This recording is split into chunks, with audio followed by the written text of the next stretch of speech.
এই যে উঁচু ভিটা, এটাই হচ্ছে জাস্টিস রাধা বিনোদ পালর বাড়ির ভিটা। ওনার বাড়ির আর কোনো চিহ্ন নাই, তবে মাঝে মাঝে দু একটা ইট পাওয়া যায়, ধ্বংসস্তূপ। এগুলোই হচ্ছে ওনার বাড়ির স্মৃতিচিহ্ন। এসব এখন সবকিছুই দখল হয়ে গেছে এবং এখানে চাষাবাদ হয়। এই তার বাড়ির ভিটা। এগুলো সংরক্ষণের জন্য কোনো ব্যবস্থা নেওয়া হয়নি এখন পর্যন্ত। এই তার বাড়ির ভিটা। আর সামনে আছে একটা পুকুর, আমরা যাওয়ার পথে সেই পুকুরটি দেখবো।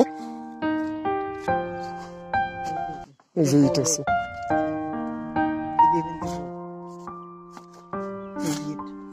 এটাই ওনার বাড়ির চিহ্ন। বাড়িটা তাহলে এত দূর পর্যন্ত ছিল।